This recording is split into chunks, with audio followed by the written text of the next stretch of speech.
स्वाहा ज्योतिः सूर्यः सूर्यो ज्योतिः स्वाहा हरिः ओम।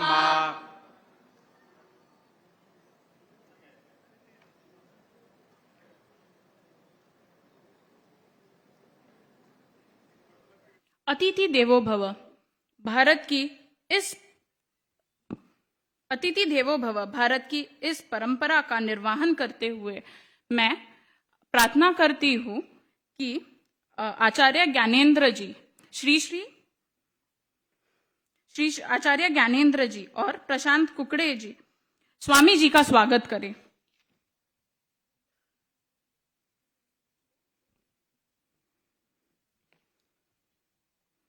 श्री अभिनव शंकर भारतीय महास्वामी समित सदगुरु शंकराचार्य कुडली श्रृंगी महासमस्तन के 72वें शंकराचार्य है।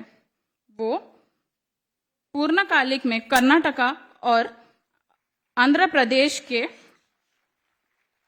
रहे हुए हैं। मई 2023 में उन्होंने संन्यास दीक्षा लेकर शंकराचार्य जी का का पद संभाला।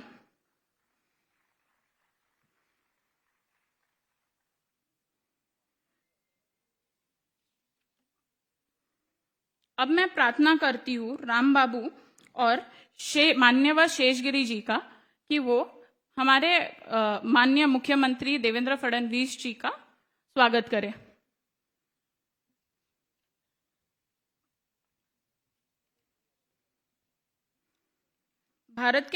भारतीय जनता पार्टी के वरिष्ठ नेता और एक दूरदर्शी प्रकाशक के रूप में श्री फडणवीस जी ने महाराष्ट्र को विकास की ऊंचाइयों में पहुंचाया हुआ है।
अब मैं देवेंद्र पवार जी को आमंत्रित करती हूँ कि वो हमको आईव्यू से परिचय करवाए और इस पुस्तक के बारे में बताएं।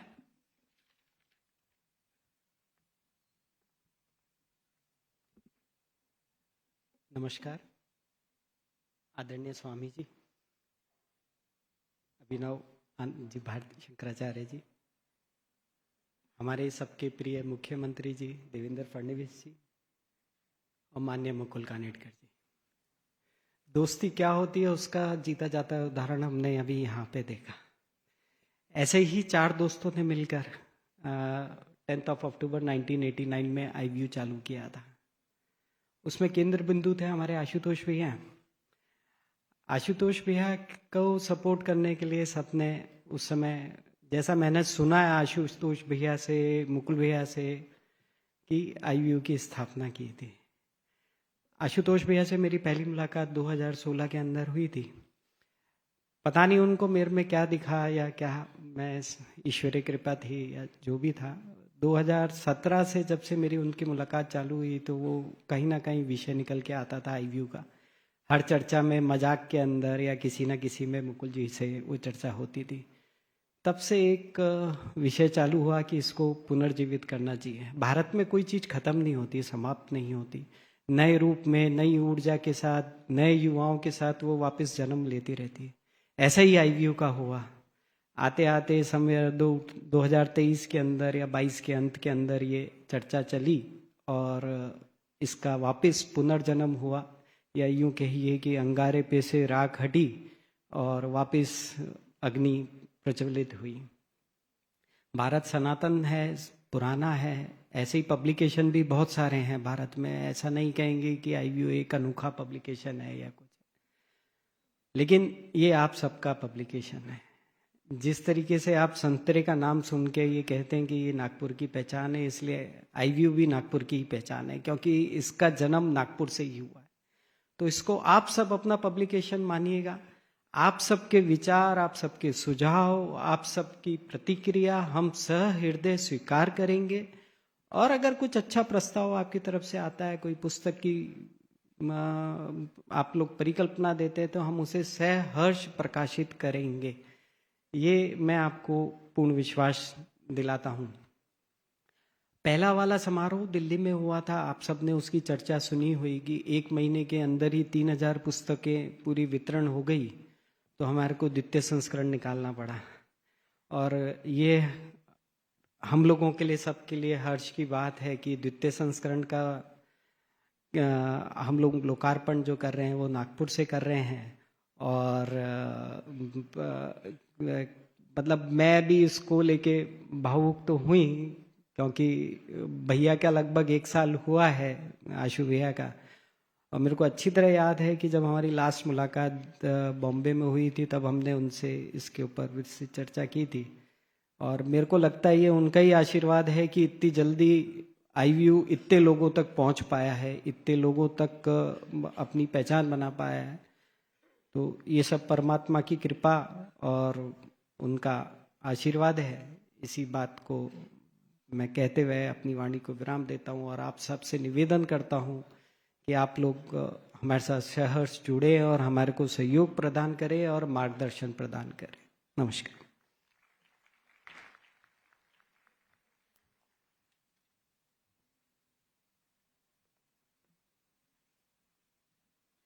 मैं आदरणीय देवेंद्र पवार जी से रिक्वेस्ट करती हूँ कि वो बेला श्रीवास्तव को एक मोमेंटो के साथ स्वागत करें।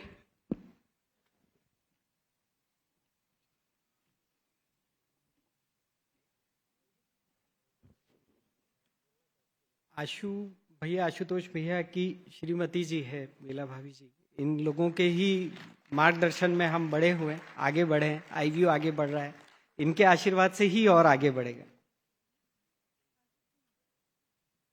मैं रश्मि जी से निवेदन करूंगा कि मेमोंटो देके स्वागत करें भाभी जी का।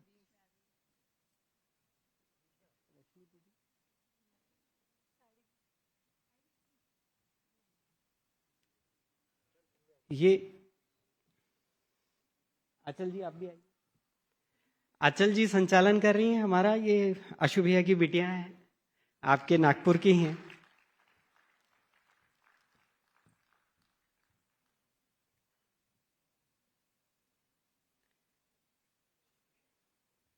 ये पुस्तक इतनी सुंदर बनाने के लिए हमारे सबके मित्र चाहते यहाँ के नागपुर के आनंद मिलिंद खोज जी ने भी बहुत मेहनत करी है।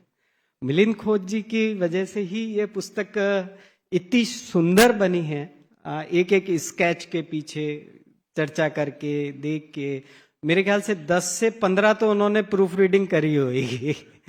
तो प्रूफ रीडिंग की जब हम बात कर रहे हैं, तो हमारे बीच में आज यहाँ पर उपस्थित नहीं है शांभवी दीदी, उनका भी हम लोग धन्यवाद करेंगे।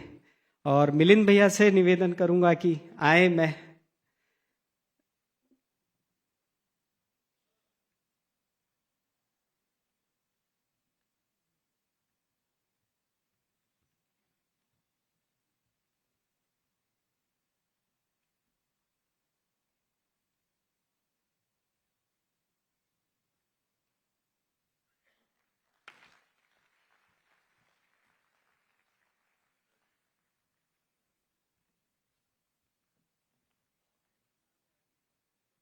धन्यवाद देवेंद्र जी।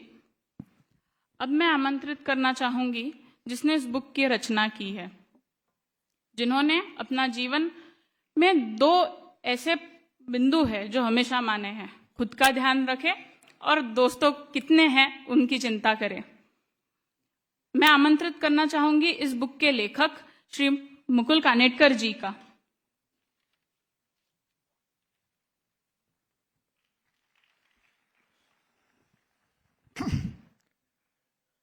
पूजनीय स्वामी श्री श्री अभिनव शंकर भारती तीर्थ जी, जगत गुरु शंकराचार्य कुडली दक्षिणामनाय मठ, आज के इस कार्यक्रम में लोकार्पण करने के लिए जिन्होंने अत्यंत स्नेहपूर्वक समय प्रदान किया, ऐसे हमारे आयु के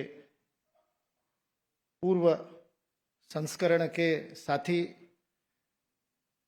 हमारे मुख्यमंत्री आदरणीय देवेंद्र फडणवीस जी, आईव्यू का आप जो भार संभाल रहे वो दूसरे देवेंद्र पवार जी, यहाँ मेरे आदरणीय माता पिता भी उपस्थित हैं। पूरे देश भर में से अनेक लोग इस कार्यक्रम के लिए यहाँ पर एकत्रित हुए हैं। आदरणीय मातृशक्ति, बहनें और बंधु,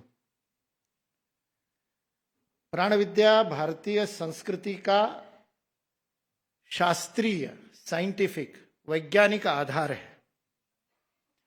वास्तविकता में जब भारतीय शिक्षण मंडल का दायित्व रहा और उस समय शिक्षा में भारतीयता की चर्चा चली, तो शिक्षा में भारतीयता लाना यानी क्या, इस पर जब विचार करने लगे, तब 22 वर्ष विवेकानंद केंद्र में किए गए अनुभव का लाभ हुआ और ये समझ में आया कि जिसको हम भारतीयता कहते हैं वो भारतीय संस्कृति का जो आधार है, वह आधार प्राण विद्या है। और गत लगभग 125 वर्षों में इस प्राण विद्या पर अनुसंधान कार्य यह कम हो गया, क्षीण हो गया, समाप्त तो भारत में, जैसे देवेंद्र ने कहा कि यह सनातन इसीलिए कि समाप्त तो कुछ नहीं होता, कुछ समय के लिए लोप हो जाए, लुप्त हो जाए, पुनर्जागृत होता है।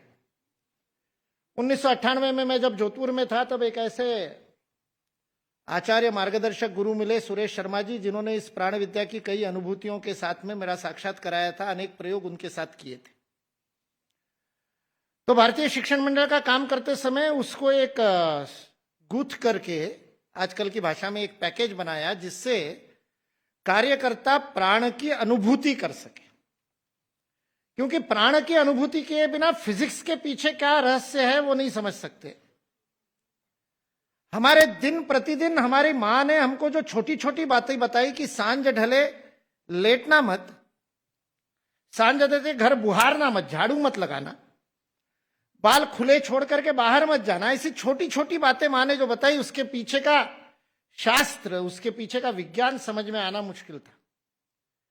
जब प्राण विद्या का अध्ययन, और केवल स्वाध्याय ही नहीं, केवल ग्रंथों का अध्ययन नहीं, वास्तविकता में उसकी अनुभूति करना प्रारंभ किया, तब समझ में आया कि भारत में छोटी से छोटी बात भी पूर्णतः शास्त्रीय है। अंधश्रद्धा नाम का कुछ भारतीय संस्कृति में है ही नहीं। हम आज उसका विज्ञान जानते नहीं, इसलिए हमको वो बात समझ में नहीं आती।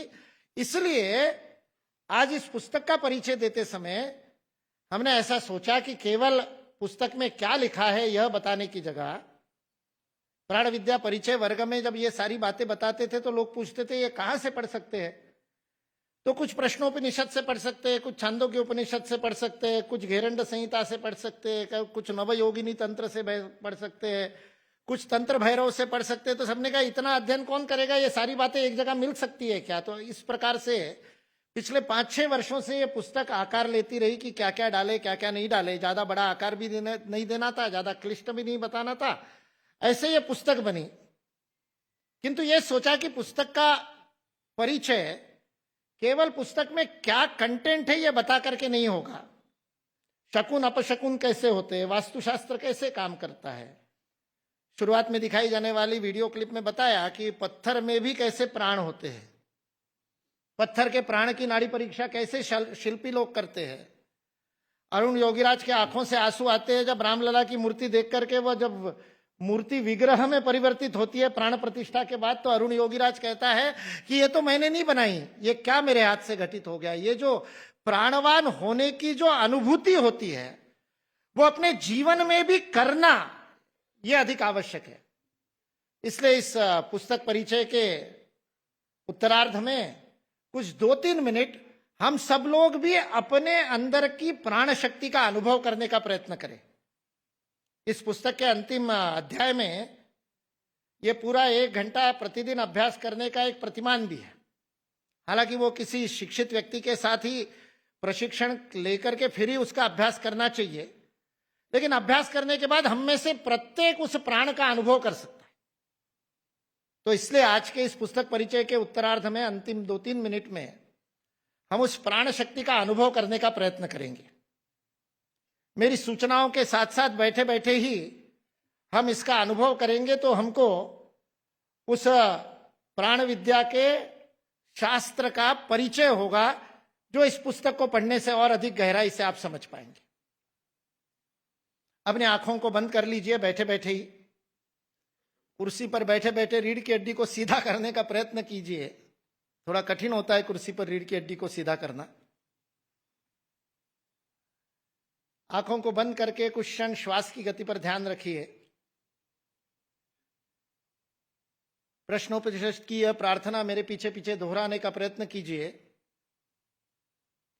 प्राणस्येदं वशेत् सर्वं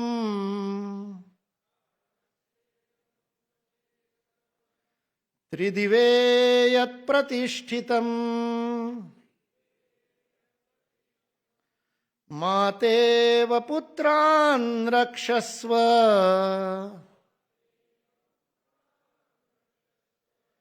श्रीश्च प्रज्ञाश्च विधेहि नैति।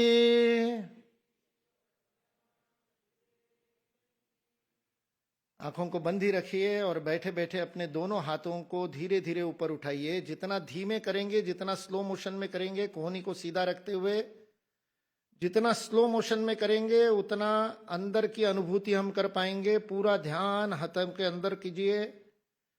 पूरा सीधे हाथ जब ऊपर हो जाएंगे तब महसूस कीजिए उंगलियों में, उंगलियों के छोरों में अनुभव कीजिए। गुरुत्वाकर्षण के कारण रक्त नीचे आ गया है तो इसलिए झंझनाहट सा अनुभव होता है उंगलियों के छोरों में, उसे महसूस कीजिए। दोनों हाथ ऊपर रख के अंदर से अनुभव कीजिए। अब धीरे धीरे केवल दाहिने हाथ को नीचे लाइए, बायां हाथ ऊपर ही रखिए।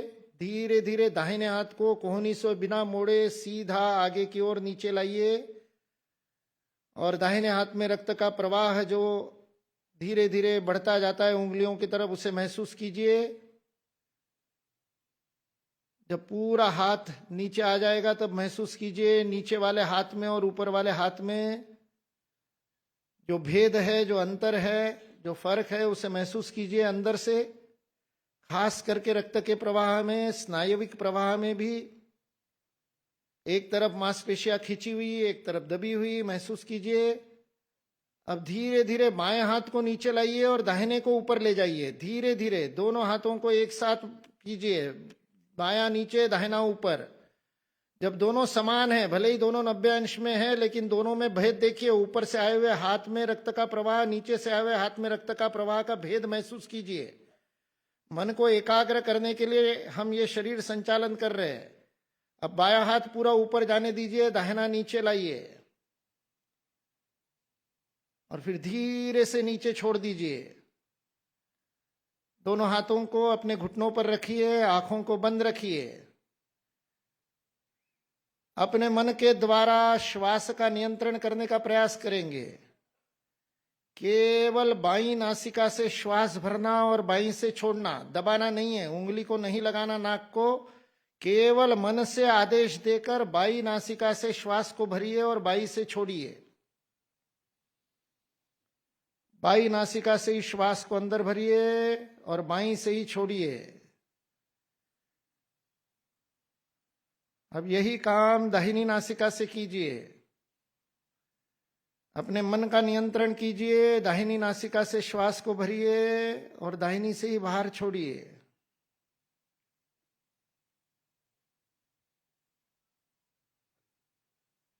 यह जो श्वास का मन के द्वारा नियंत्रण होता है, ये प्राण का वास्तविक आयाम है। नाक दबा करके करते वो तो श्वासायाम है, ब्रीदिंग एक्सरसाइज कहते वो ठीक ही है। प्राण का आयाम तो बिना नाक दबाए होता है, मन से श्वास का नियंत्रण। ऋषियों ने श्वास को इसलिए चुना क्योंकि श्वास हमारे शरीर की वह प्रक्रिया है जो दोनों है। हम चाहे तो इच्छा से कर सकते, चाहे तो अनैच्छिक होती है। जब हम ध्यान नहीं देते अपने आप होती है। बाकी शरीर की सभी इच्छाएं ऐच्छिक व अनैच्छिक ही है, ये दोनों हैं। वॉलेंटरी भी है और जानबूझ के कर भी सकते हैं। इसलिए इसको पकड़ने से प्राण पकड़ में आता है। मन से श्वास को पकड़ना, यह प्राणायाम है। श्वास को नियंत्रित करना, आयामित करना। अब नमस्कार मुद्रा का अभ्यास करेंगे। छाती जितनी दूरी पर दोनों हथेलियों को रखिए, नमस्कार करते वैसा, बीच में गैप रखते हुए। यदि समझ में नहीं आया तो आंखें खोल के देख लीजिए मेरे को एक बार, और फिर धीरे धीरे दोनों हथेलियों को पास में लाइए। बहुत धीमी गति से छाती के केंद्र की ओर दोनों हथेलियों को लाइए। जितना स्लो मोशन में लाएंगे उतना अनुभव अधिक होगा। मंथरता से, गति कम करने से अनुभूति होती है। जब हाथ लगे कि स्पर्श हो रहा है तब आंखें खोल के देखिए, हाथों के बीच में दूरी है फिर भी स्पर्श का अनुभव होता है। ये व्यान प्राण है। दोनों हाथों के बीच में व्यान प्राण को महसूस कीजिए। थोड़ा दूर ले जाइए फिर पास लाइए। बिना दोनों हथेलियों को एक दूसरे का स्पर्श किए ताली बजाए जैसा कीजिए। दूर ले जाना, पास लाना। अब थोड़ा दूरी पर जहां स्पर्श अनुभव वहां रुके रहिए और दोनों हाथों के बीच में जो प्राण का संवाद चल रहा है, आकर्षण, विकर्षण, स्पंदन, लय, उसका अनुभव कीजिए। धीरे से थोड़ा सा गोलाकार घुमाइए, दोनों हथेलियों को दूर रखते हुए ऊपर नीचे महसूस कीजिए। दोनों हथेलियों के बीच में जैसे प्राण की गेंद सी हम घुमा रहे हैं, महसूस कीजिए। अब धीरे से ये प्राण से भावित चार्ज्ड हथेलियों को चेहरे के सामने रखिए, थोड़ा दूरी पर, गालों से थोड़ा दूरी पर रखिए। महसूस कीजिए गालों में प्राण की गर्माश। कान की तरफ ले जाइए, ठुड्डी, फिर आड़े करके थोड़ा ऊपर की तरफ, माथा, सिर की ओर ले जाइए। ब्रह्मरंध्र में प्राण की अनुभूति, पीछे शिखा जहां होती है वहां पर सर्वाधिक अनुभूति महसूस कीजिए। और फिर कानों पे से होते हुए दोनों हाथों को आगे लाकर एक दूसरे पर मलिए। प्राण की ऊर्जा को डिस्चार्ज कीजिए, हस्त प्रक्षालन कीजिए और धीरे धीरे आंखों को खोलिए। यह हमारी शक्ति है जो शरीर के अंदर है, केवल शरीर में नहीं। यह प्राण सर्वव्यापी है। प्राणस्येदम वशे सर्वम। इस प्राण से ही सारे तीनों लोक वशीभूत है। इसलिए जो कुछ भी घटित होता है वह प्राण से ही घटित होता है। इसको हमारे ऋषियों ने समझा और सारा विज्ञान इस पर आधारित। तुलसी क्यों रखनी? तो तुलसी में 18 कोटि प्राण है। गोमाता की, देसी गोमाता, कंधे वाली गोमाता का क्यों सान्निध्य, क्यों साथ में रखना, क्यों उस पर हाथ पर रखना, क्यों उसके गोबर से घर को पूतना? क्योंकि केवल 2 ही शरीर विश्व में है जिसमें पूरे 33 करोड़ प्राण विद्यमान है। एक मनुष्य का शरीर और एक गोमाता का शरीर। मनुष्य को कर्म का स्वातंत्र्य है, उन प्राणों का उपयोग कर सकता है यदि ध्यान दे तो, यदि थोड़ा सा अनुभव करने लगे तो ये प्राण विद्या के परिचय की पुस्तक है। बनाए जीवन प्राणवान सच्चे अर्थ में, ना स्वास्थ्य के लिए ना किसी और काम के लिए, स्वयं को जानने के लिए प्राण को जानना, स्वयं को जानने के लिए प्राण का अनुभव करना, यह इस पुस्तक को लिखने के पीछे का उद्देश्य है। आप सब लोगों से अनुरोध है कि इस पुस्तक का अध्ययन कीजिए। सबका आरोप रहता है कि भाषा थोड़ी सी क्लिष्ट है, कम शब्दों में अधिक अर्थ डालने का प्रयास करते हैं तो थोड़ी जलेबी हो ही जाती है। तो कई बार कोई पैराग्राफ 2 बार भी पढ़ सकते हैं। पढ़िएगा। अन्य भाषाओं में भी अनुवाद शुरू हो गया, अंग्रेजी का पूरा हो गया, मराठी का चल रहा है। जिनको हिंदी में कठिनाई है उनके लिए अन्य भाषाओं में भी पुस्तक आएगी। उस पुस्तक को लिखने के पीछे का उद्देश्य केवल जानकारी देना नहीं है। जानकारी से परे अनुभूति से प्राप्त होने वाला ज्ञान इस ग्रंथ का उद्देश्य है। इसलिए आप सब लोगों से अनुरोध है कि केवल पुस्तक को मत पढ़िए, उसमें जो फोन नंबर दिए उस पर सूचना देकर के प्राण विद्या के अनुभव के लिए प्रशिक्षित आचार्यों से प्रशिक्षण लीजिए और अपने जीवन को सच्चे अर्थों में प्राणवान बनाइए और भारत माता को जगत गुरु बनाने में अपना योगदान दीजिए।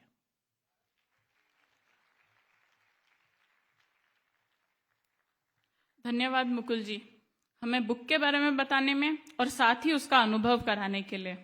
अब समय है लोकार्पण का। मैं सभी अतिथिगण को निवेदन करती हूँ कि वह लोकार्पण के लिए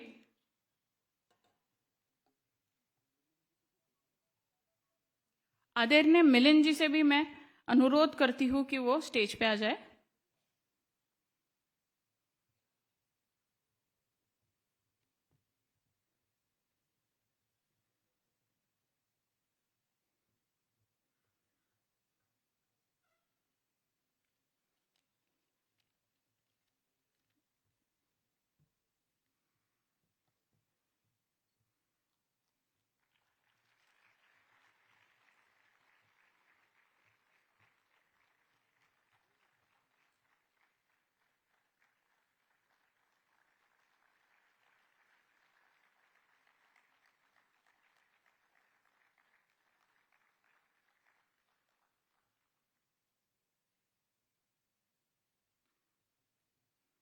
धन्यवाद। प्राण की अनुभूति किसी स्वामी या संत की कृपा के बिना नहीं हो सकती, क्योंकि जिन्होंने उसका अनुभव किया हुआ है वो ही उसका आशीर्वाद दे सकते हैं। इसी के साथ मैं स्वामी जी को आमंत्रित करना चाहूंगी कि वो हमारा मार्गदर्शन करें।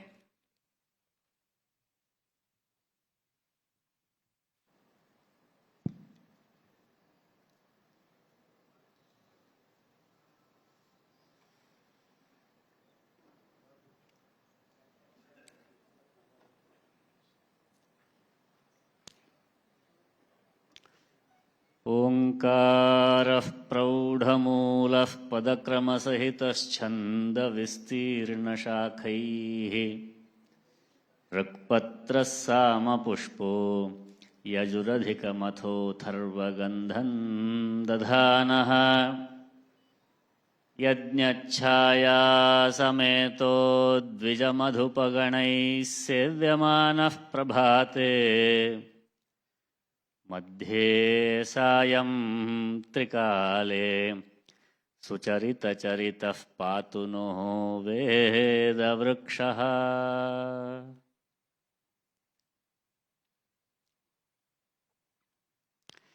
जैसे अभी लेखक श्री मुकुल कानकर जी का कथन था,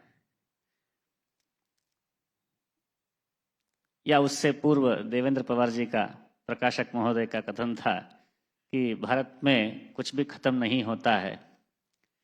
इसका अनुभव विगत 1.5 वर्षों में हमें ज्यादा हो रहा है।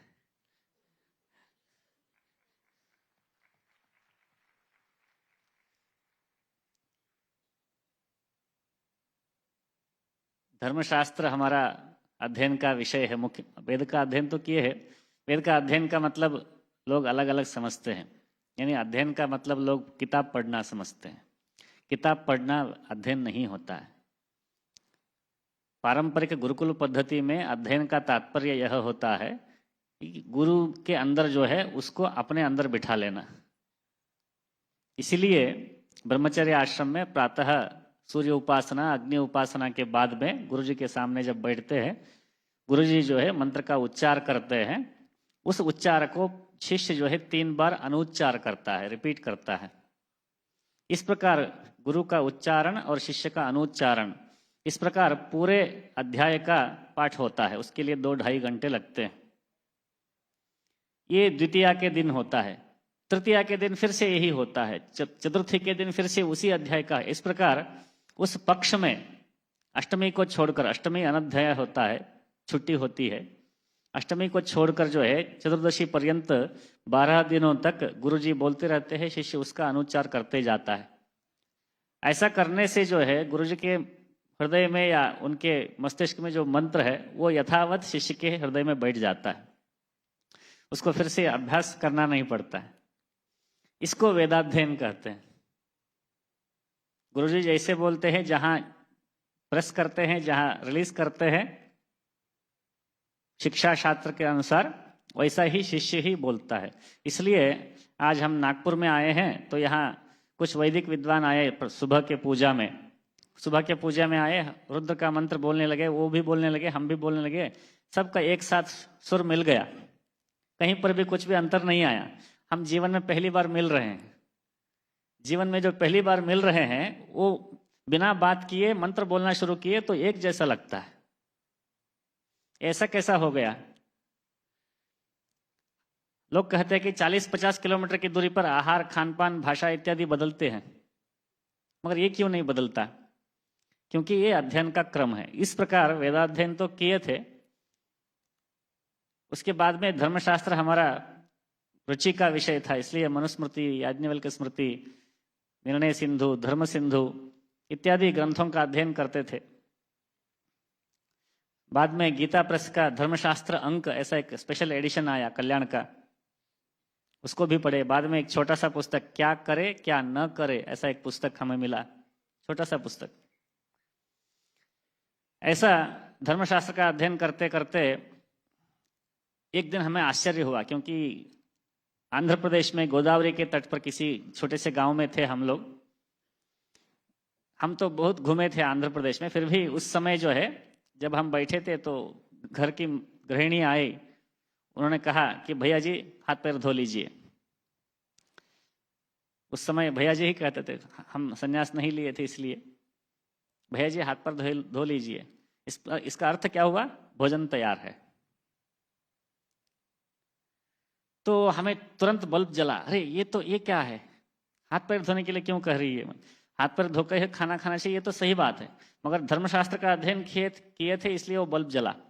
धर्मशास्त्र में है कि सार्द्र हस्त पादौ भुंजीथ, भोजन जब करते हैं तो पैर और हाथ जो है ये गीले होने चाहिए। ये शास्त्र का वाक्य है। ये जो महिला हाथ पैर धोने के लिए कह रही है, पानी को रखते हैं, घर का डिजाइन ही ऐसा होता था जहां पर बाहर पानी होता था, पानी धोकर ही अंदर आना पड़ता था। तो जो महिला कह रही है, गृहिणी कह रही है, माता जी कह रही है, उन्होंने धर्मशास्त्र पढ़ा है क्या? तुरंत मैंने पूछा, आपने धर्मशास्त्र पढ़ा है क्या? तो वह धर्मशास्त्र क्या होता है उन्होंने पढ़ा नहीं है। मगर जिन्होंने धर्मशास्त्र का अध्ययन नहीं किया है उन्होंने उसका प्रैक्टिस को जीवंत रखा है। यह लोक से यह ज्ञान शास्त्र में आया या शास्त्र से ज्ञान लोक में आया, यह बहुत अध्ययन करने योग्य विषय है। वाक्य तो है कि यद लोके तच्छास्त्रे, जो लोक में होता है वही शास्त्र में होता है। ये तो है, ये तो हम जानते हैं, होता तो है, मगर ट्रैवलिंग कहाँ से शुरू हुआ, कहाँ से कहाँ पहुंचा, कहाँ से मिला, इसका उगम गंगोत्री कहाँ है, ये देखना पड़ेगा। तो ऐसे बहुत सारे विषय है भारतीय जीवन पद्धति में जिनको समझने के लिए एक जीवन काल पर्याप्त नहीं है।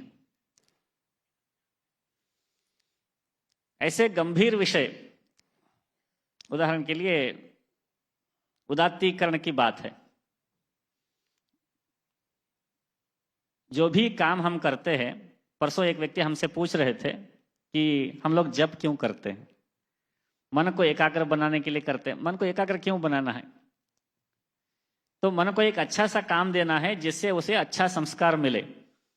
उदाहरण के लिए हम जो है मन को नियंत्रित करने के लिए कुछ अलग अलग काम कर सकते हैं, गेम्स खेल सकते हैं, फिल्म देख सकते हैं, जिसके द्वारा जो है मन अपने अंदर रम जाता है, वो हमको बॉदर नहीं करता है, हमको तकलीफ नहीं देता है। उस समय वो हमें एंटरटेनमेंट लगता है। एंटरटेनमेंट इसलिए लगता है क्योंकि मन को हमने कुछ काम दिया जो उसके रुचि का है, वो हमें परेशान नहीं कर रहा है, इसलिए हमें वह एंटरटेनमेंट है। मगर जब एंटरटेनमेंट खत्म होता है तो मन जब हमारे पास लौटता है, उस एंटरटेनमेंट के संस्कार को लेके वो लौटता है।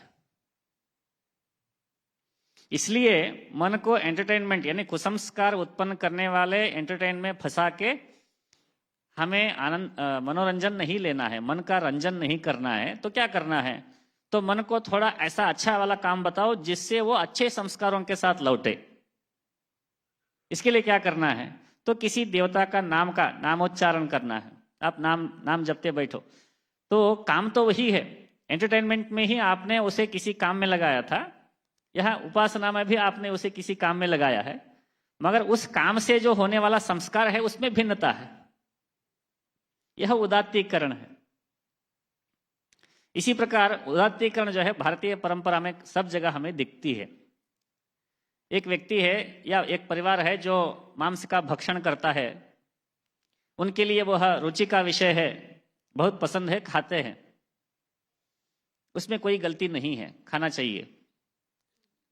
किंतु उसे अनियंत्रित रूप से प्रतिदिन खाने से उनके ऊपर जो परिणाम हो रहे हैं स्वास्थ्य के रूप में या भावना के रूप में, क्योंकि प्राणियों के अंदर भावना होती है, वह भावना पूरे शरीर में होता है। उस शरीर को जब हम कोई व्यक्ति खाता है तो वह भाव जो है उस व्यक्ति पर भी आते हैं कुछ अंश तक। इसलिए अनियंत्रित खान पान जो है यह हानिकारक है। तो हमारी संस्कृति क्या करती है? आप जो है माता के सामने उसका बलि चढ़ाओ, उसे प्रसाद के रूप में भक्षण करो। यहाँ पर दो बातें हुई। आप हर दिन नहीं खा सकते, शनिवार को नहीं खाना या शुक्रवार को नहीं खाना, ऐसा कुछ नियम, उसमें नियंत्रण, रेगुलेशन आया। दूसरी बात, पहले वो केवल भोग पदार्थ था, हमारे रुचि के लिए, टेस्ट के लिए, टंग के लिए खाने वाली बात थी, मगर अब जो है वो प्रसाद बन गया है, उसमें भाव का अंतर आ गया है। भाव के अंतर आने से जो है खान पान में क्या अंतर आता है, ये आजकल का रिसर्च बता रहा है। ओहायो यूनिवर्सिटी में इसके ऊपर रिसर्च हुआ है, दीपक चोपड़ा इसके ऊपर बहुत अच्छे से बोलते हैं। केवल भोग पदार्थ को छोड़कर जो है उसे प्रसाद के रूप में स्वीकार करने से, इसके भाव बदलने से वो आहार पदार्थ के गुण भी बदल जाते हैं। केवल हमारे भावनात्मकता नहीं, उस आहार का भी गुण बदल जाते हैं। ऐसा एक रिसर्च भी हुआ है, जो चूहों को खिला के रिसर्च करते हैं, प्राणियों को मार के। उसमें हम नहीं जाएंगे। हम तो ये कहना चाहते हैं कि जो छोटी छोटी बातें हैं भारतीय संस्कृति में, जीवन विधान में, उसके पीछे केवल सोशियोलॉजी वाला कारण नहीं है, ये हमें समझना पड़ेगा। सोशियोलॉजी वाला कारण यदि नहीं है तो क्या है, तो उसके लिए जो है शास्त्र की सूक्ष्म दृष्टि है। शास्त्र जो है बहुत गहरा होता है, उस गहरे शास्त्र को समझना सबके लिए संभव नहीं है। उदाहरण के लिए हम हमेशा एक उदाहरण देते हैं, तो परंपरा क्या करती है इस पर। कोई व्यक्ति चाय बनाता, हम अच्छे चाय बनाते हैं, मुकुल जी भी पिए हैं हमारे हाथ की चाय। हम अच्छे चाय बनाते हैं, आपके हाथ से चाय पीना चाहिए, सब बोलते थे। अभी संन्यास लेने के बाद हमारा किचन में जाना अलाउड नहीं है, क्योंकि अग्नि का स्पर्श हम नहीं कर सकते, चूल्हे को हम नहीं जला सकते। संन्यास के साथ अग्नि को भी छोड़ दिया हमने, अब नहीं बना सकते। फिर भी जो है उसका मसल मेमोरी तो रहेगा।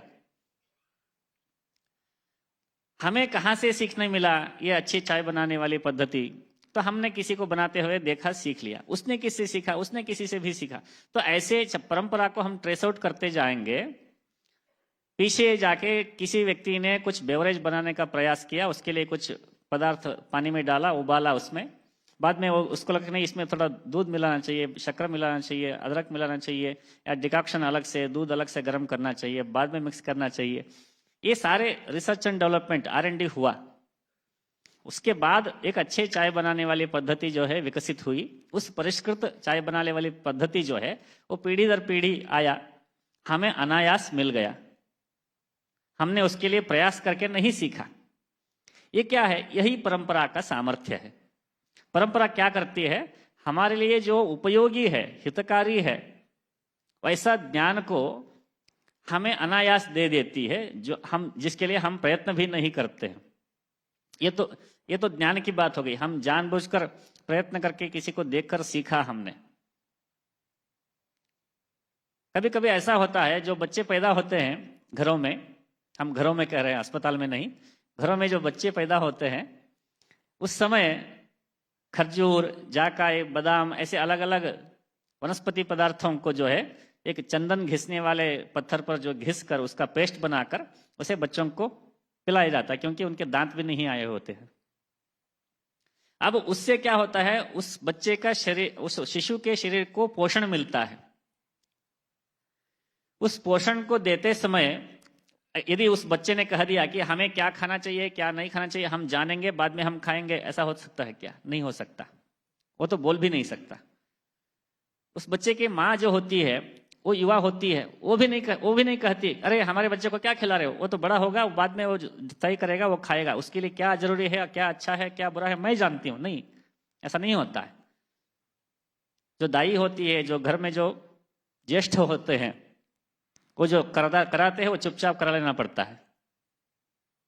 अब बच्चा बड़ा हो गया, बड़ा होने के बाद उसके शरीर में जो सामर्थ्य है, पुष्टता है, शरीर का जो सही विकास हुआ है, उसमें जिसका योगदान है, जिस ज्ञान का योगदान है, वो तो परंपरा से ही आया है। चाय बनाने वाले उदाहरण में तो चाय हम देखकर सीखे, मगर यहां पर तो क्या है कि बच्चे का अज्ञान में भी परंपरा ने उसका मदद किया। नहीं जानते हुए भी वो परंपरा से उपकृत हुआ, उसको मदद मिली। इस प्रकार यदि हम शास्त्र को लिखकर सबको पढ़ाएंगे, सब सीखेंगे, सीखकर समझकर वो प्रैक्टिस करेंगे, ऐसा हो ही नहीं सकता। इसे व्यवस्था में लाना पड़ता है, जीवन में लाना पड़ता है। जैसे हमने कहा कि धर्मशास्त्र वाला वाक्य जो है, भैया जी हाथ पैर धो लीजिए, वहां तक पहुंचा। तो इस प्रकार हमारे सारे विषय जो है, अभ्यास, यानी अभी उदाहरण के लिए हम कपड़े इस प्रकार पहने हैं, ये 9x9 का है, यानी नीचे पहनने वाला भी 9 फुट का होता है, ऊपर पहनने वाला भी 9 फुट का होता है। उसको पहनने की एक प्रक्रिया होती है और पहन के जो है इससे नीचे उसको नहीं पहन सकते, उसको ऐसा उपवीत में ही पहनना चाहिए, ऐसे नियम है। वो कॉटन का ही होना चाहिए, ऐसे सारे नियम हैं। ऐसा क्यों है? क्योंकि शरीर में प्राण एक प्रकार से प्रवाहित होता है, उसके लिए जो साधना का जीवन है उसके लिए वो अनुकूल हो। जो सामान्य जप करते हैं, गुरुचरित्र बहुत सारे लोग पढ़ते हैं महाराष्ट्र में, गुरुचरित्र आप पढ़कर देखिए, उसमें है कि आप कंबल के आसन पर बैठकर जप करोगे तो आपको ये फल मिलेगा, आप कृष्णार्जुन पर बैठकर जप करोगे तो ये फल मिलेगा, दर्भासन पर बैठोगे तो ये फल मिलेगा, व्याघ्रासन टाइगर स्किन पर बैठकर आप जप करोगे तो एकदम कुंडलिनी जागृत हो जाएगी। या क्या एक मैट के अंदर इतना सामर्थ्य होता है क्या, फल को डबल करने वाला, ट्रिबल करने वाला? बिल्कुल होता है। उस पर बैठने से जो प्राण शक्ति के अंदर परिवर्तन आता है, उसके कारण उसके इफेक्ट में ज्यादा या कम होता है, रेशियो में अंतर आता है। मंत्र के विज्ञान में स्फोट कहते हैं। कुछ मंत्र जो होते हैं जो अंदर विस्फोट होता है उनका, तो इसलिए मंत्रों के जप के अंदर 3 प्रकार है, वाचिक, उपांशु और मानसिक। देवी भागवत में आता है, उच्चैर जपोधमः प्रोक्तः नीचैर्वा मध्यम स्मृतः उत्तमो मानसो देवी त्रिविध कथितो जपः। जो ऊपर ऊपर जब दूसरों को सुनाई दे ऐसा जब हम करते हैं उसको वाचिक कहते हैं। जो होठ हिलाते हुए जो करते हैं सिर्फ हमको सुनाई दे उसको उपांशु कहते हैं, या अधम या मध्यम स्तर का जब उसे कहा जाता है। और उत्तम जप जो है वो होठ भी न हिलाए ऐसे मन में करने वाला जप कहते हैं। उन अक्षरों को जो है हमें मन में ही उच्चारित करना है बिना होठ हिलाए। मन में जब अक्षरों को उच्चारित करते हैं तो उसका स्पंदन जो होता है, जो प्राण का आघात होता है, पद का उच्चारण करने के लिए जो प्राण लगता है, यानी ये इलेक्ट्रॉनिक्स वाला विषय हो सकता है कि कैसे स्फोट होता है, प्राण का स्फोट वहां पर होता है।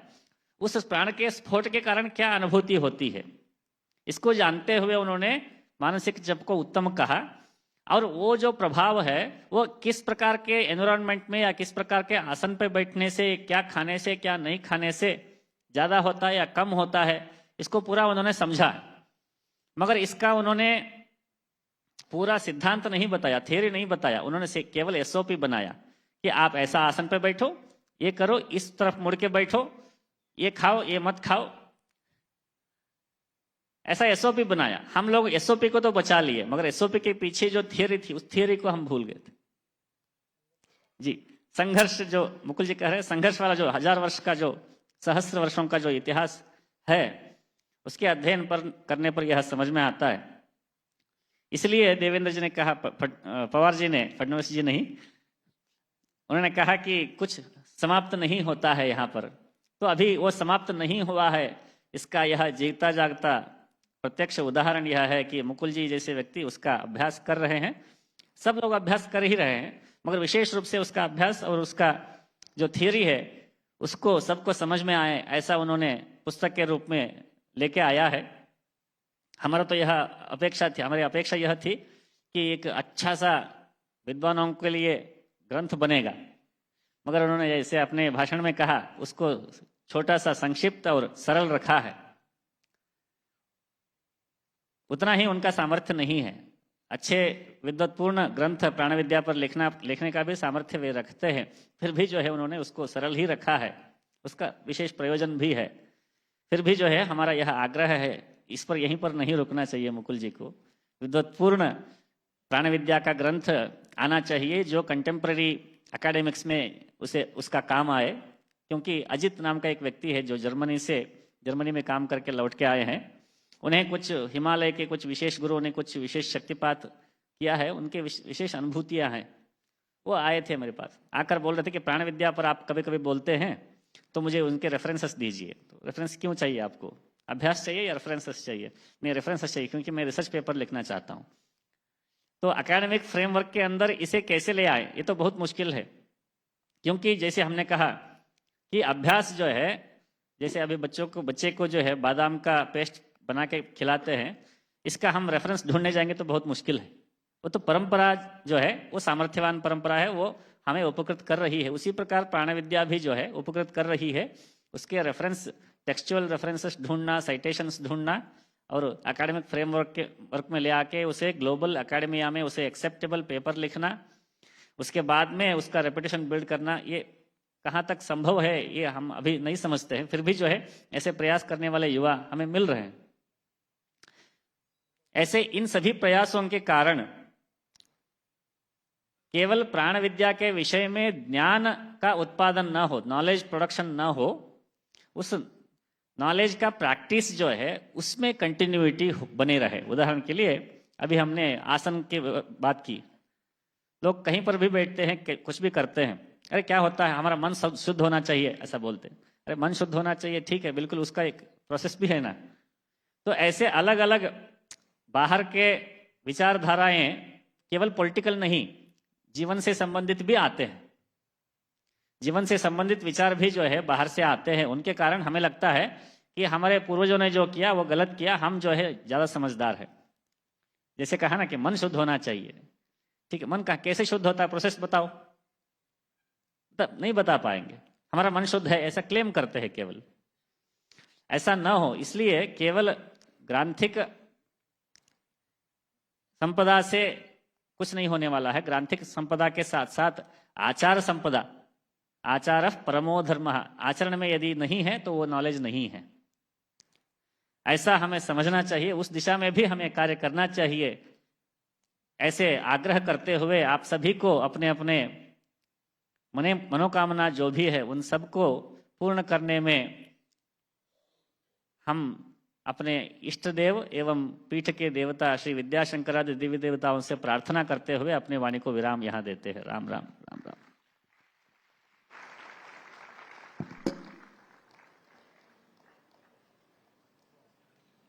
धन्यवाद स्वामी जी आपके मार्गदर्शन के लिए। अब समय है उनको बुलाने का जो एक बहुत अच्छे मित्र के रूप में आज हमारे साथ हमारे बीच आए हुए हैं, माननीय मुख्यमंत्री जी देवेंद्र फडणवीस।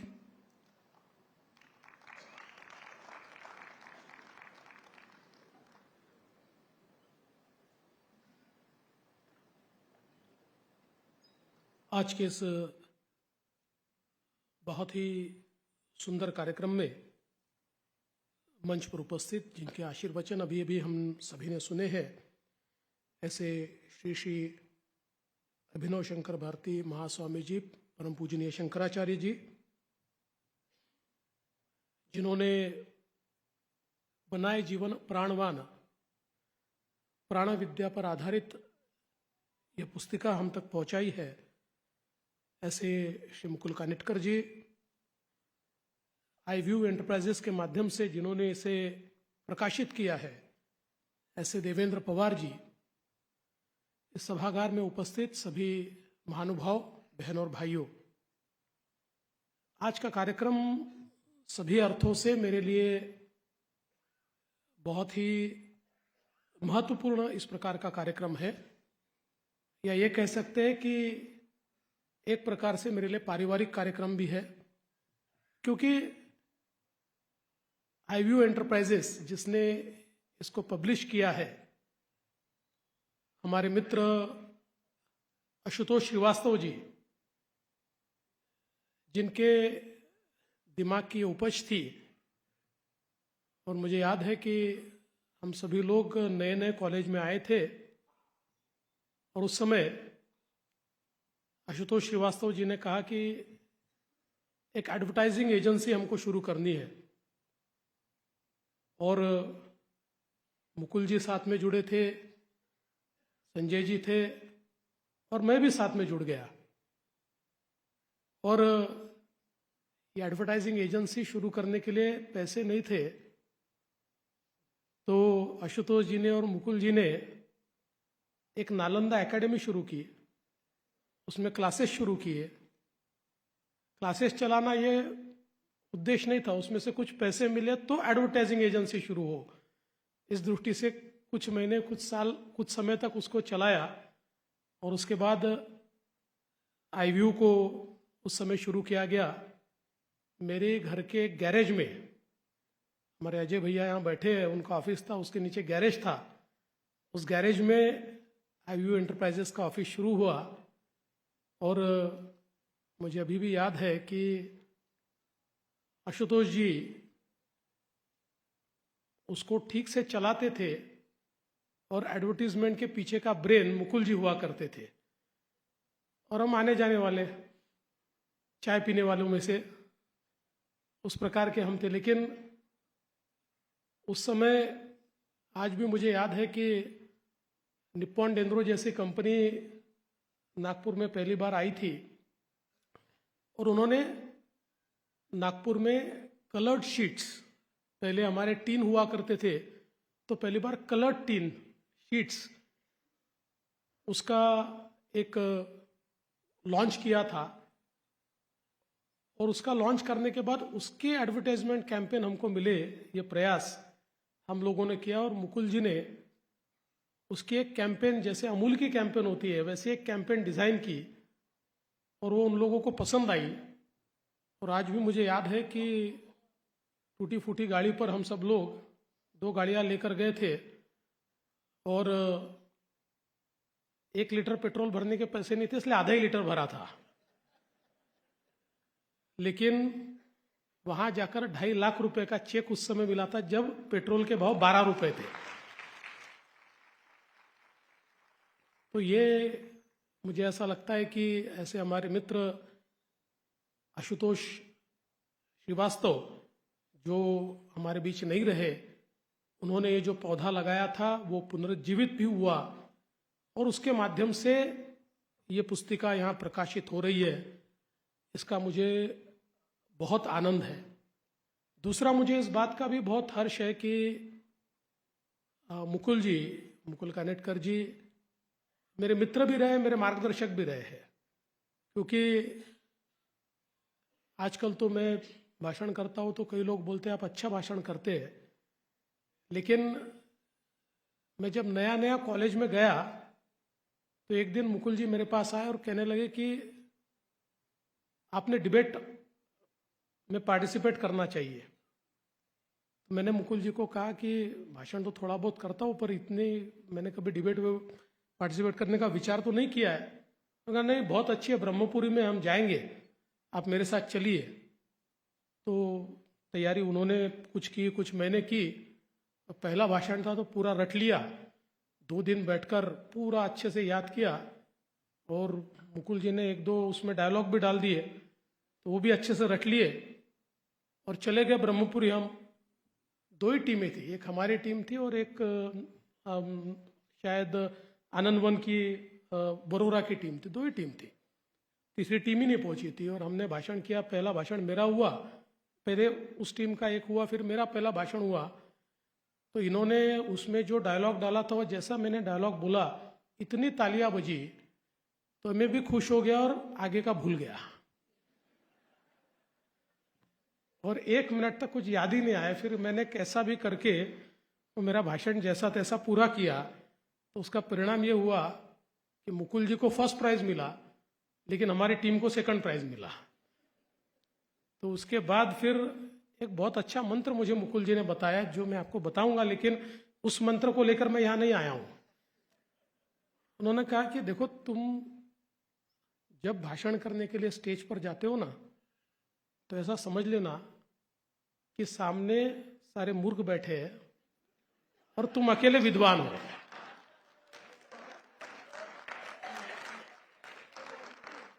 ये अगर दिमाग में लेकर जाओगे तो डरोगे नहीं और भाषण ठीक से कर पाओगे। तो उसकी अगली डिबेट में वही सीख कर मैं गया और उसमें फर्स्ट प्राइज मुझे मिला। तो ये मेरे मार्गदर्शक मुकुल जी है। लेकिन उसके बाद मैंने कभी सामने बैठे वो लोगों को ऐसा नहीं समझा। मैं फिर एक बार बताना चाहता हूं। लेकिन मुझे इस बात की बहुत खुशी है कि चाहे वो मुकुल हो चाहे आशुतोष हो, ये मेरे मित्र तो रहे, लेकिन ऐसे मित्र रहे जिनके साथ आप रहकर समृद्ध होते हो, जिनके पास विचार है, जिनके पास अपने तत्व है, अपने मूल्य है, आशुतोष श्रीवास्तव एक, मतलब ये शब्द ठीक नहीं है, पर नागपुर की भाषा में बोले तो एक ऐसी खोपड़ी थी कि जिस खोपड़ी से क्या क्या चीजें निकल सकती है इसका कोई अंदाजा ही हम नहीं लगा सकते। और मुझे ऐसा लगता है कि हमारे इन्हीं मित्रों के साथ आगे बढ़ते हुए कई चीजें मुझे सीखने को मिली, और आज इस कार्यक्रम में आई व्यू वापिस मुझे एक प्रकार से यहाँ पर दिखाई पड़ी, और मुकुल जी की किताब, ये दोनों चीजें अपने आप में बहुत महत्वपूर्ण है। एक तीसरी महत्व की बात यह है कि इस किताब का पहला संस्करण परम पूजनीय सरसंघ चालक जी ने प्रकाशित किया था, और ये सौभाग्य है कि परम पूजनीय हमारे शंकराचार्य जी के साथ दूसरे संस्करण का प्रकाशन करने का अवसर मुझे मिला, इसलिए मैं अपने आप को बहुत सौभाग्यशाली मानता हूं। मुकुल जी ने बहुत संक्षिप्त शब्दों में प्राण विद्या के बारे में हमको बताया। वैसे तो होना यह चाहिए था कि आज बीज भाषण उनका होना चाहिए था, किंतु मेरे कार्यक्रम के कारण मैंने थोड़ी समय की सीमा उनको डाल दी थी, इसलिए उन्होंने शायद अपने भाषण को बहुत जल्दी विराम दिया, लेकिन कम शब्दों में उन्होंने प्राण विद्या के बारे में और उसको हम आचरण में भी कैसा ला सकते हैं इसके बारे में हमारे सामने सारी भूमिका रखी। और परम पूजनीय शंकराचार्य जी ने भी उसको आगे ले जाते हुए हमारा जो विचार है, हम हमेशा कहते हैं कि हमारा सनातन विचार कैसा है, तो पुण्य पुरातन भी है और नित्य नूतन भी है। ये गंगा की उस धारा के जैसा है कि जो धारा ये करोड़ों साल पुरानी है, लेकिन फिर भी जब हम गंगा की धारा में जाते हैं तो हमको ताज़ा लगती है। उसी प्रकार से हमारी संस्कृति है, उसी प्रकार से हमारे विचार है, हमारे तत्व है, हमारे मूल्य है, और उन्हीं तत्वों को, उन्हीं मूल्यों को पुनर्स्थापित करने का एक कार्य जिस प्रकार से आज हमारे देश में चल रहा है, और उन कार्यों को एक प्रकार से लोगों के बीच फिर स्थापित करने का काम मुकुल जी जैसे लोग लगातार कई सालों से कर रहे हैं। मैं ऐसा मानता हूं कि उसी परिपाटी में एक प्रयास ये पुस्तक भी है कि जो हमारी एक प्रकार की प्राचीन परंपरा जो है प्राण विद्या की, उसको फिर एक बार हमारे सामने लाने का प्रयास इसके माध्यम से कर रही है। जैसा हम सभी लोग जानते हैं और हमारी चर्चा भी चल रही थी कि हमारी संस्कृति और हमारी परंपरा और हमारे इतिहास को एक प्रकार से अंग्रेजों ने डिलीट किया है। एक बड़ा कालखंड हमारा डिलीट हुआ है, और उस कालखंड को हमें वापस पाना होगा। हम जब समृद्ध भारत की बात करते हैं तो इस भारत पर इतने आक्रमण क्यों होते थे? क्योंकि ये भारत समृद्ध था। दुनिया के लुटेरों को लगता था कि हमें अगर धनवान होना है तो एक ही जगह भारत, जहां अगर हम चले गए तो वहां पर हम धन पा सकते हैं, इसलिए भारत आते थे। हमारे प्रशांत पोळ जी ने एक पुस्तक लिखी है जिसमें वो ये बताते हैं कि किस प्रकार से दुनिया के व्यापार में हमारी हिस्सेदारी ये 30% से ऊपर थी दुनिया के जीडीपी में, और ज्यादा पीछे नहीं। आज से 500 साल पहले, 600 साल पहले दुनिया के व्यापार में, दुनिया की जीडीपी में हमारी हिस्सेदारी 28-29% थी, और इसके सारे प्रमाण, इसके सारे साक्ष्य हमारे सामने आते हैं। तो एक बहुत समृद्ध परंपरा हमारी थी, इसीलिए इस प्रकार से सुजलाम सुफलाम भारत हम लोग तैयार कर पाए।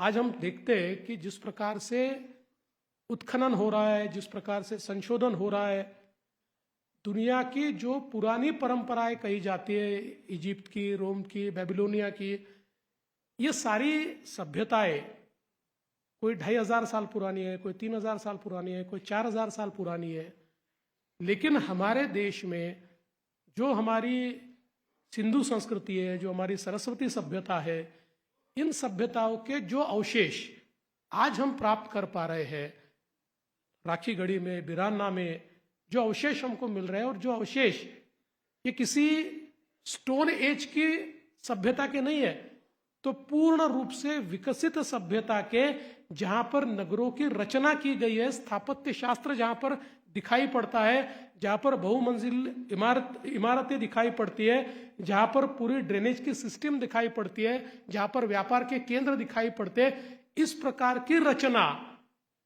जो हम लोगों को दिखाई पड़ती है, उसका जब कार्बन डेटिंग होता है, या उसको जो हमारे उस शास्त्र को जानने वाले लोग उसकी आयु को डिफाइन करते हैं, तो ऐसा ध्यान में आता है कि कम से कम 9 से 10 हजार साल पुरानी है। इसका मतलब जो ये है कि समूचा यूरोप जिस समय सभ्यता क्या है ये जानता नहीं था, ऐसे समय इस भारत में पूर्ण रूप से सभ्यता स्थापित हुई थी। और भारत ही एक ऐसा देश है कि जिसको हम कंटिन्यूअस सिविलाइजेशन कह सकते हैं। बाकी सारे देशों की सिविलाइजेशंस के बारे में जो बताया जाता है वो खंडित हुई है, अभी वो सिविलाइजेशंस नहीं है, वो नहीं है। लेकिन भारत में एक ही ऐसा देश है कि जो जिसमें ये हमारी सभ्यता लगातार चलती आ रही। इसीलिए जो सनातन की बात हुई उसका अर्थ ही है, हम सनातन है, इसका मतलब क्या है, हम समाप्त नहीं हुए हैं, हम समाप्त नहीं हो सकते, हम समाप्त नहीं होने वाले हैं। ये जो हमारे शाश्वत मूल्य है, जो हमारी शाश्वत संस्कृति है, इसको पुनर्स्थापित करना। और सबसे महत्वपूर्ण क्या है, तो हम इतने साल लगातार क्यों चलते आए। ये नहीं है कि हम हमेशा समृद्ध रहे, हम हमेशा पवित्र रहे, हम हमेशा ठीक रहे। हमें भी बीमारियां आई, हमें भी गलत चीजें आई, हमने भी गलत परंपराओं का निर्वाह किया, लेकिन उन गलत परंपराओं से बाहर निकालने का रास्ता भी हमने ही ढूंढा। उसको ढूंढने के लिए कोई बाहर से नहीं आया, हमने ही अपनी गलतियों को समझा, अपने मूल्यों को बदला, अपनी सभ्यता, अपनी संस्कृति में उस प्रकार के परिवर्तन आए। इसीलिए जो हमारे शाश्वत मूल्य है, उन मूल्यों के अतिरिक्त जो मूल्य हमने समय समय पर उस काल में हमने जिन मूल्यों को अपने आप में ढाल दिया था, उन मूल्यों को बदलने का साहस भी हम लोगों ने किया। इसीलिए हमारी संस्कृति को सनातन संस्कृति कहा जाता है। और आज आवश्यकता यह है कि ये जो एक समृद्ध परंपरा है, जिस परंपरा ने विज्ञानवादी इस प्रकार का ही दृष्टिकोण हमेशा रखा है, जिसमें पग पग में विज्ञान है, ऐसी विज्ञान निष्ठता को फिर एक बार हम लोग हमारी नई पीढ़ी के सामने लाए।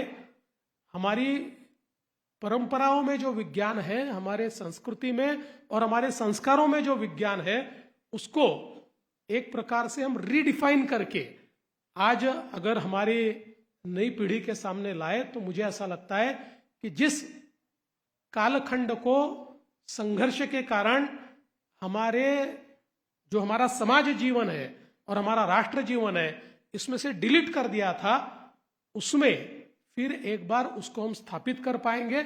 और जो हमारा सपना है, हमारा सपना तो भारत को विश्व गुरु बनाने का है, दुनिया को जीतने का सपना ही नहीं है। हमने कभी यह सोचा ही नहीं है कि आप पूरे हमारे इतिहास को उठाकर देखें तो कहीं पर भी भारत ने ये नहीं सोचा कि दुनिया पर हमारा राज हो। भारत ने ये सोचा है कि दुनिया में हमारे विचारों का राज हो, हमारे मूल्यों का, हमारे संस्कारों का, हमारी संस्कृति का राज हो। हम विश्व गुरु बनना चाहते हैं, हम विश्व को के राजा बनना नहीं चाहते।